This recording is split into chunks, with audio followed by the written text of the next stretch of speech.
Hey family, this is day 50 of our Reading Through the Bible Together in a Year series. Today we start the fifth book of the Bible, Deuteronomy, or in the Hebrew it's Davarim. Now, Davar means word, and im is plural, so it just means the words, Davarim. I'll let you in on a little secret. As we've been going along and I've been saying things like the Reubenites or the Gadites, the im is the plural in Hebrew. So really in the Hebrew it'd be Reuvenim or Gadim, right? But because it's easier to just say Reubenites than Reuvenim or Gadites than Gadim, and because obviously you're not used to that, that's why I've been doing that. But I don't know, maybe I'll get around to doing that as you start to get used to the Davarim and the idea of im being a plural ending. You probably didn't care about any of that, and I'm just being a hermeneutics nerd and a language nerd, even though I'm not even that good at Hebrew yet. I'm working on it. But anyways, today we start into the first book of, or the fifth book of the Bible, Deuteronomy. We're going to do chapters 1 through 3. And now we got Moses is addressing the nation of Israel. All right, they're technically not a nation yet because they haven't even entered the promised land, but they're about to enter the promised land, and Moses is about to give a little bit of an overview of what has happened so far. But he's addressing the generation that did not come out of Egypt directly, or at least weren't adults when they came out of Egypt. Remember, Israel was about to go into the promised land, and then they decided they wanted to turn around and go to Egypt, so God let the adult Egypt generation die off in the wilderness after 40 years. So this is basically post that 40-year period. Moses is readdressing the Israelites. And there's some interesting things about the fact that it's a different set of Israelites that he is addressing. So let's get into it and see how it goes. These are the words which Moshe said to all Israel on the far side of Yarden, in the wasteland in the Arava opposite Suf, between Paran on the one side and Tophel, Lavan, Hatzarot, and Ditzahav on the other. It is 11 days' journey from Horeb by the way of Mount Seir to Kadesh Barnea.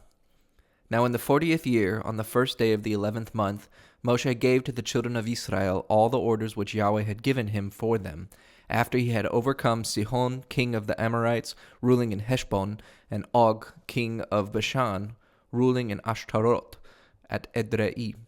On the far side of Yarden in the land of Moab, Moshe gave the people this law, saying, Yahweh our God said to us in Horeb, You have been long enough in this mountain. Make a move now and go on your way into the hill country of the Amorites and the places near it, in the Arava and the hill country, and in the lowlands, and in the south and by the seaside, all the land of the Canaanites, and Lebanon as far as the great river, the river Euphrates.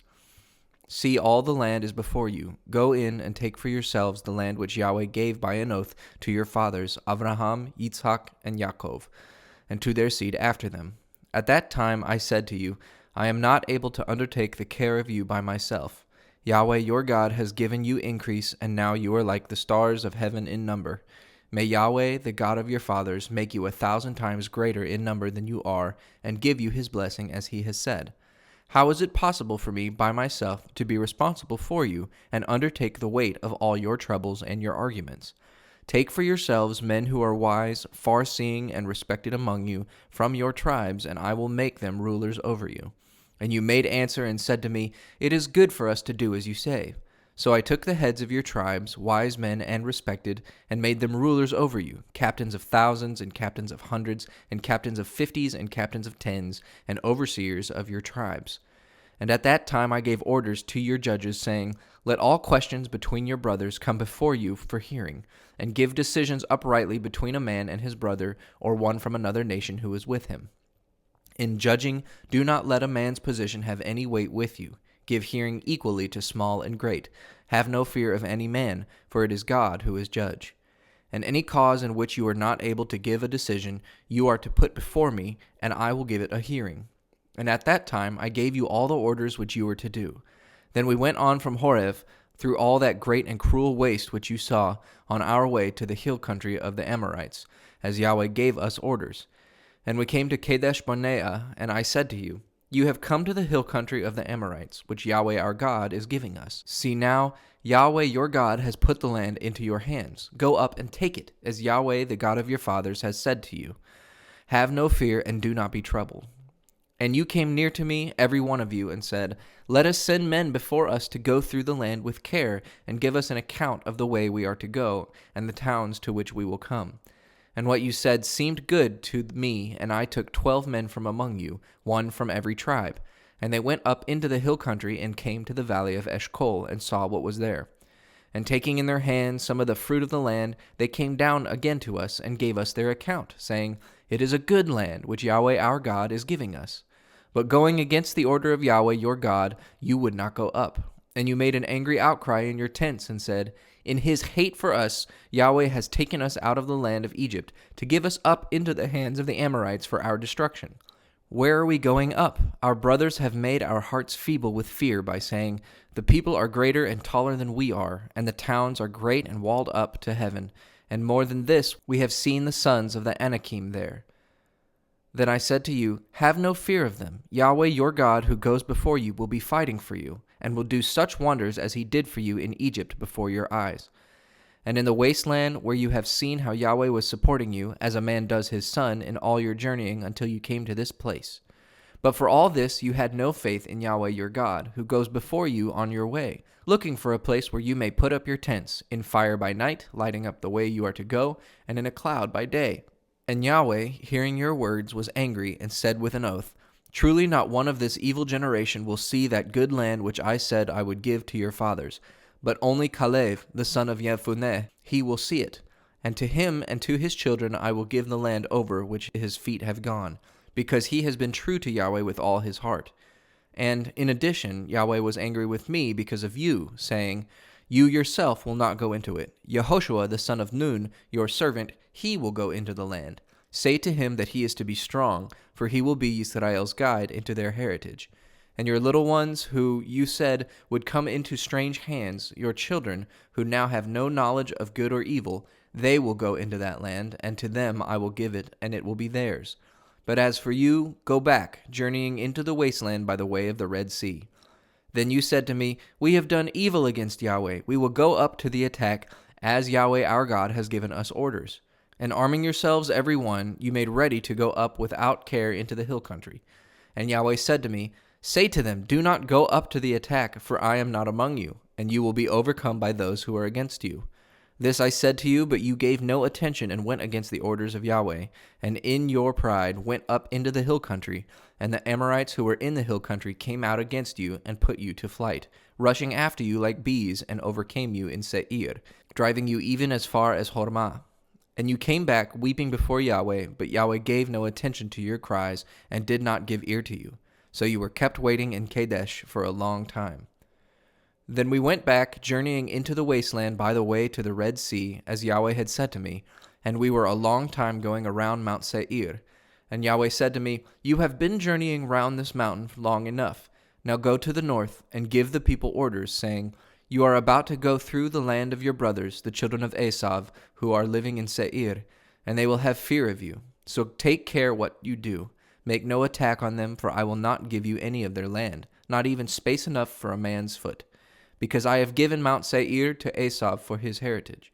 You may get food for your needs from them for a price, and water for drinking, for the blessing of Yahweh your God has been on you in all the work of your hands. He has knowledge of your wanderings through this great waste, these 40 years. Yahweh your God has been with you, and you have been short of nothing. So we went on past our brothers, the children of Esav, living in Seir, by the road through the Arava, from Elath and Etzion Gever. And turning, we went by the road through the wasteland of Moab. And Yahweh said to me, Make no attack on Moab, and do not go to war with them, for I will not give you any of his land, because I have given Ad to the children of Lot for their heritage. In the past the Emim were living there, a great people equal in numbers to the Anakim, and as tall. They are numbered among the Rephaim, like the Anakim, but are named Emim by the Moabites. And the Horites in earlier times were living in Seir, but the children of Esav took their place. They sent destruction on them and took their land for themselves, as Israel did to the land of his heritage, which Yahweh gave them. Get up now and go over the stream Zered. So we went over the stream Zered. 38 years had gone by from the time when we came away from Kadesh Barnea until we went over the stream Zered. By that time all the generation of the men of war among us were dead, as Yahweh had said. For the hand of Yahweh was against them, working their destruction until all were dead. So when death had overtaken all the men of war among the people, the word of Yahweh came to me, saying, You are about to go by Ar, the limit of the country of Moab. And when you come near the land of the children of Ammon, give them no cause of trouble, and do not make war on them. For I will not give you any of the land of the children of Ammon for your heritage, because I have given it to the children of Lot. That land is said to have been a land of the Rephaim, for Rephaim had been living there in the earlier times, but they were named Zamzumim by the Ammonites. They were a great people, tall as the Anakim, and equal to them in number. But Yahweh sent destruction on them, and the children of Ammon took their place, living in their land, as he did for the children of Esau living in Seir, when he sent destruction on the Horites before them, and they took their land where they are living to this day. And the Avim living in the small towns as far as Gaza came to destruction by the hands of the Caphtorim, who came out from Caphtor and took their land. Get up now and go on your journey, crossing over the valley of the Arnon. See, I have given into your hands Sihon, the Amorite, king of Heshbon, and all his land. Go forward to make it yours, and make war on him. From now on I will put the fear of you in all peoples under heaven, who, hearing of you, will be shaking with fear and grief of heart because of you. Then from the wasteland of Kedemoth I sent representatives to Sihon, king of Heshbon, with words of peace, saying, Let me go through your land. I will keep to the highway, not turning to the right or to the left. Let me have food at a price for my needs and water for drinking. Only let me go through on foot. As the children of Esau did for me in Seir and the Moabites in Ar, until I have gone over Yarden into the land which Yahweh our God is giving us. But Sihon, king of Heshbon, would not let us go through, for Yahweh your God made his spirit hard and his heart strong, so that he might give him up into your hands as at this day. And Yahweh said to me, See, from now on I have given Sihon and his land into your hands. Go forward now to take his land and make it yours. Then Sihon came out against us with all his people to make an attack on us at Yahatz. And Yahweh our God gave him into our hands, and we overcame him and his sons and all his people. At that time we took all his towns and gave them over to complete destruction, together with men, women, and children. We had no mercy on any. Only the cattle we took for ourselves, with the goods from the towns we had taken. From Aroer, on the edge of the valley of the Arnon, and from the town in the valley as far as Gilead, no town was strong enough to keep us out. Yahweh our God gave them all into our hands. But you did not go near the land of the children of Ammon, that is, all the side of the river Yabok, or the towns of the hill country, wherever Yahweh our God has said we were not to go. Then turning, we took the road to Bashan, and Og, king of Bashan, came out against us with all his people, and made an attack on us at Edrei. And Yahweh said to me, Have no fear of him, for I have given him and all his people and his land into your hands. Do to him as you did to Sihon, king of the Amorites, who was ruling in Heshbon. So Yahweh our God gave up Og, king of Bashan, and all his people into our hands. And we overcame him so completely that all his people came to their end in the flight.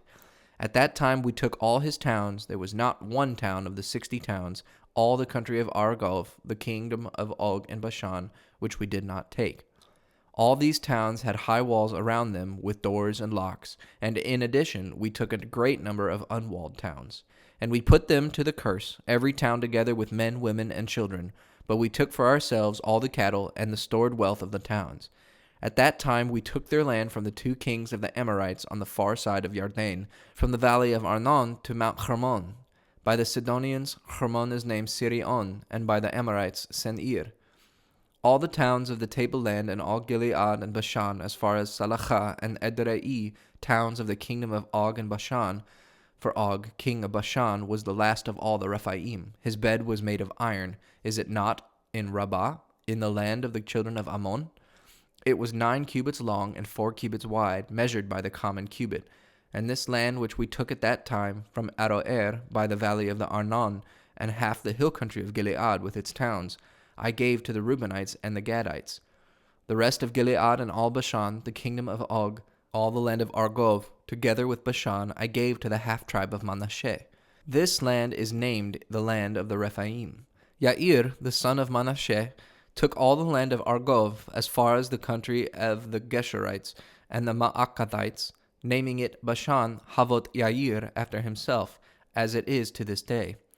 And Gilead I gave to Machir, and the land from Gilead to the valley of the Arnon, with the middle of the valley as a limit, as far as the river Yabok, which is the limit of the country of the children of Ammon, I gave to the Reubenites and the Gadites, as well as the Arava with the river Yarden as their limit, from Kinneret to the salt sea, under the slopes of Pisgah to the east. At that time I gave you orders, saying, Yahweh has given you this land for your heritage. All the men of war are to go over armed before your brothers, the children of Israel. But your wives and your little ones and your cattle, for it is clear that you have much cattle, may go on living in the towns I have given you, until Yahweh has given rest to your brothers as to you, and until they have taken for themselves the land which Yahweh your God is giving them on the other side of Yarden. Then you may go back, every man of you, to the heritage which I have given you. And I gave orders to Yehoshua at the time, saying, Your eyes have seen what Yahweh your God has done to these two kings. So will Yahweh do to all the kingdoms into which you come. Have no fear of them, for Yahweh your God will be fighting for you. And at that time I made request to Yahweh, saying, O Lord God, you have now for the first time let your servants see your great power and the strength of your hand. For what God is there in heaven or on earth able to do such great works and such acts of power? Let me go over, O Lord, and see the good land on the other side of the Yarden, and that fair mountain country, even Lebanon. But Yahweh was angry with me because of you, and would not give ear to my prayer. And Yahweh said to me, Let it be enough, say no more about this thing. Go up to the top of Pisgah, and turning your eyes to the west and the north, to the south and the east, see the land with your eyes, for you are not to go over Yarden. But give my orders to Yehoshua, comforting him and making him strong, for he is to go over Yarden at the head of this people, and he will give them this land which you will see for their heritage. So we were waiting in the valley facing Bet Peor. All right, there's the first 3 chapters of Deuteronomy. I think it's interesting that it ends with Moses' perspective on why he cannot go into the promised land, right? In the original story in Numbers, it doesn't talk about Moses' perspective. It just is God saying, okay, Moses, you have not treated me as holy, so you can't enter the promised land. And now, from Moses' perspective, he's blaming Israel. Because of you, God was angry with me. And then, God is angry at Moses for bringing it up again. So that's just an interesting perspective. I think there's just more going on in that Numbers story, and part of which is why I think Moses blames Israel for the reason why he can't go in. Good to think about. But all we've seen in today's reading is just Moses recounting the history so far from Egypt, right? From the land of Egypt. Not quite as geographical as the recounting at the beginning of Numbers, but in Deuteronomy, Moses is giving a little bit more of a theological overview of what has been happening and what they've been doing and who they're taking out and why. So we're going to get into tomorrow a little bit of God's law and recounting God's law for Israel. So I hope you have a little bit of something to think about, but if not, I hope you have a blessed and wonderful day anyway.